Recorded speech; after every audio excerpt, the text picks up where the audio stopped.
చెప్పరా ఏంటి 31st plans ఏమంటది మామ? ఎవ్రీ ఇయర్ లాగే తాగుదాం తిందాం ఎంజాయ్ చేద్దాం. ఏంటి డబ్బులు నేను చూడాలా? మీ దగ్గర ఏం లేవువా? రేయ్ నిజం చెబుతున్నారా? ఈ మంత్ మస్తు టైట్ ఉంది మామ, అర్థం చేసుకోండిరా. ఈసారికి ఆ వినోద్ గడు నువ్వు ఎంతో కొంత వేసుకొని మేనేజ్ చేసేయండిరా. అరే నేను స్టఫ్ తెస్తా మామ. స్టఫ్ అంటే థమ్స్అప్ బింగో ప్యాకెట్లు ఏం కాదురా. ఇప్పుడు నేను తేవాలి అంతేగా.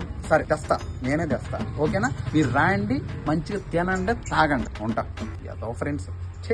హలో అక్క, హ్యాపీ న్యూ ఇయర్. హలో పిన్ని, happy new year. Happy new year. తాతయ్య వాళ్ళ అన్నయ్య వాళ్ళ కొడుకు అంటే అన్నయ్య. అన్నయ్య హ్యాపీ న్యూ ఇయర్. నానమ్మా హ్యాపీ న్యూ ఇయర్. 1st తారీఖు నుంచి జిమ్కి వెళ్ళాలి మామ. 31st ఫుల్గా తాగి ఫస్ట్ నుంచి మందు మానేయాలి. అమ్మాయిలకు దూరంగా ఉండాలి మామ. వాళ్ళు పిలిచినా మాట్లాడినా చూసినా మనం అసలు వాళ్ళ జోలికి వెళ్ళకూడదు, వాళ్ళ వైపు కూడా చూడకూడదు. హలో కామాక్ష, నేను నచ్చాను. మీ వాయిస్ కూడా చాలా బాగుందండి.